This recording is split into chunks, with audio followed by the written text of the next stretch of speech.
Yo. Come here. Who the is Bishop Sycamore? What's good, everybody? Hope you're having a blessed day, and welcome back to SharpeSports. And today we're gonna be taking a look at the very mysterious, curious, whatever you want to call it, case.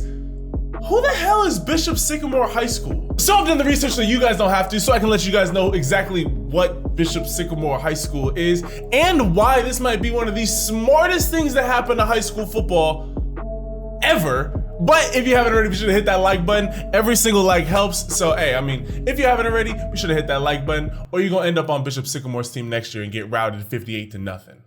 Whoa, calm down, Jamal. Don't pull out the 9. All right, so to make a long video short, basically, Bishop Sycamore, we don't really know what they are.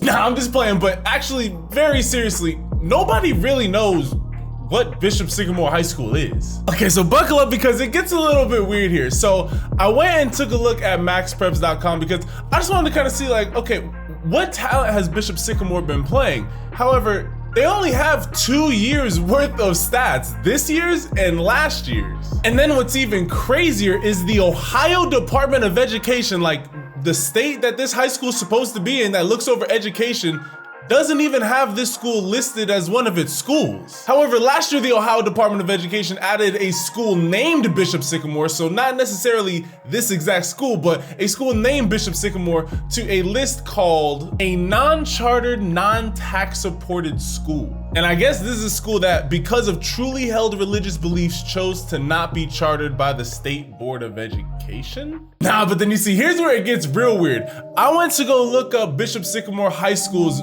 like just a website for them that I can go see what the campus looks like, just to see if this school is real. It doesn't exist. The only place online that this school seems to exist is on Twitter, and only the school's football page is live. There is no Bishop Sycamore High School Twitter page, it's just Bishop Sycamore Football. However, in their bio, there's a link to a Bishop Sycamore football performance, at least that's what it looks like. However, there's no actual account there. Bishop Sycamore performance. That sounds like more like a gym than it does a high school, right? Now here's where it gets absolutely crazy. So there's a link to what looks like a gym type page, and the physical location that the Ohio Department of Education has, like the top dogs where they think this high school is located at a place called Resolute Athletic Complex. There should be a high school there, but there's an athletic training facility there instead.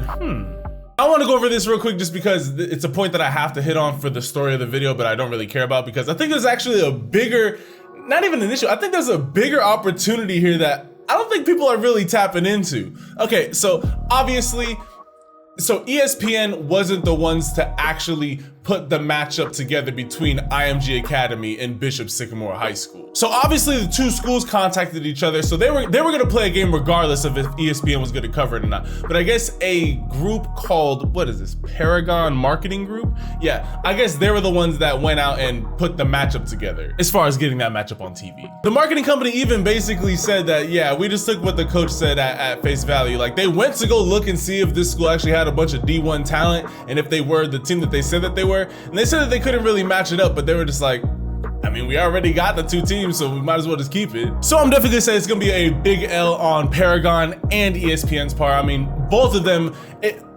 ESPN because it shouldn't be touching the airways if you haven't triple checked it yet, and Paragon because you should have been one of those triple checks to make sure that it didn't even get to ESPN, like before it even got on ESPN without knowing who this team was.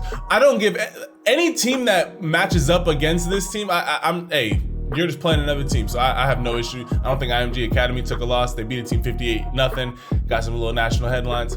Hey, I mean, IMG Academy, they hold no L's ever. All right, now here's where it gets a little bit interesting. So here's where I think that a Bishop Sycamore or whatever little made up team like this could be one of the most revolutionary things to ever happen to high school football. So for a minute, let's just assume that Bishop Sycamore is what we all are thinking that it is, a made up fake high school where they just brought out a bunch of really talented, or not even really talented, they just brought out some high school aged kids, some might have been a little bit older than high school age kids, but they just brought out some kids to play against basically the best high school competition in the country. Let's just assume that that's actually true. That is hands down the smartest thing I have probably ever seen in high school football. So you're telling me that a fake high school that we don't even know if they're actually doing real academic curriculum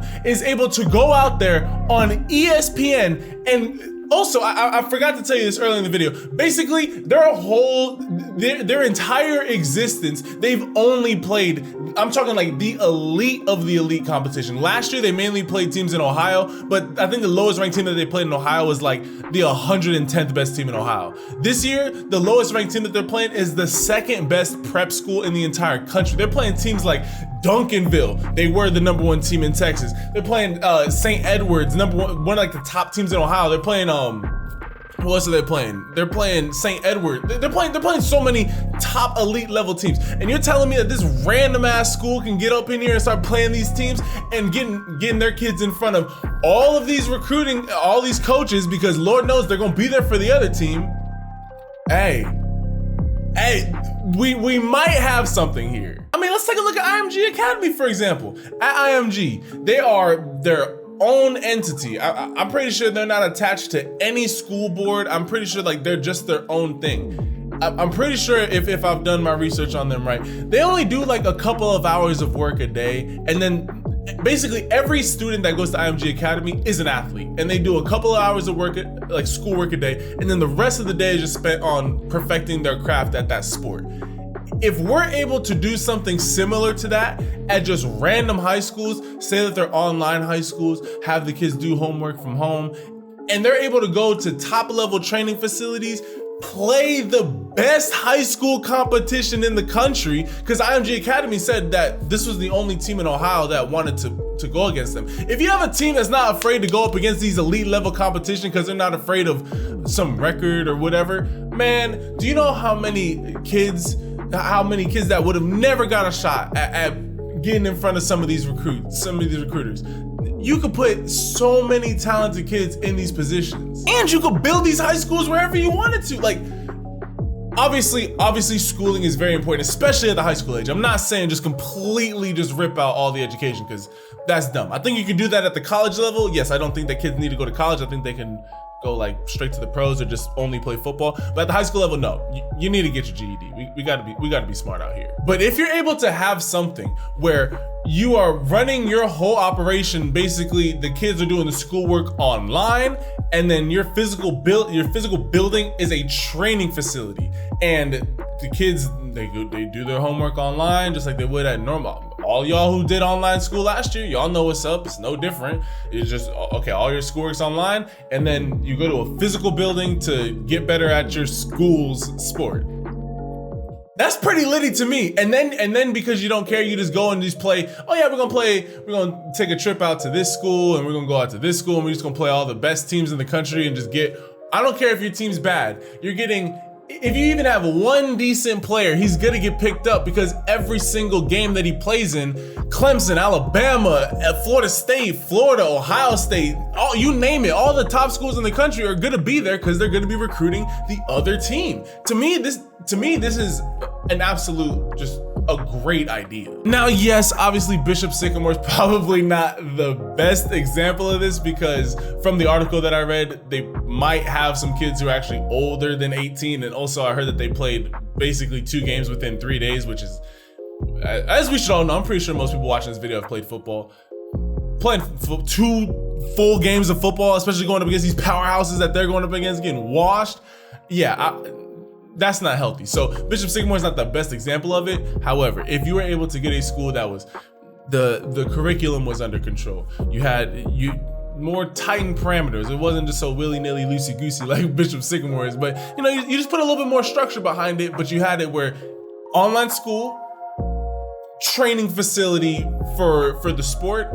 I think that could become not only a lucrative business model for any philanthropist or any business owner trying to get into that market, but also it would give so many more kids the opportunity to get high-level training for their sport while also being, I mean, high school education is a high school education. You can go to whatever high school, you can go to the middle of the ghetto, you can go to friggin' wherever the nice area is that you live in. You're getting basically the same textbooks.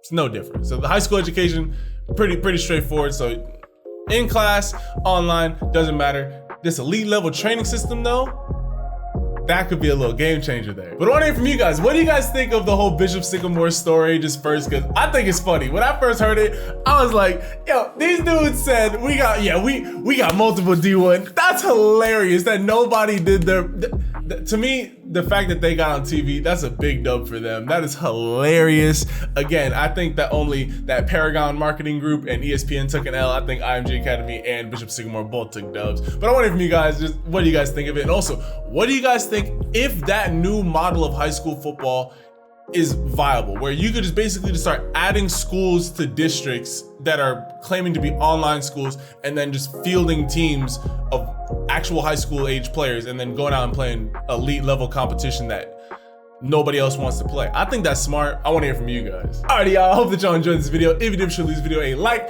Also, comment down below any other video ideas that you guys want to see. And if you haven't already, be sure to hit that subscribe button and turn your notifications so you never miss any of these videos that we're dropping on the channel. But with all that being said, I love and appreciate all y'all. I'll catch you guys in the next video. Ciao.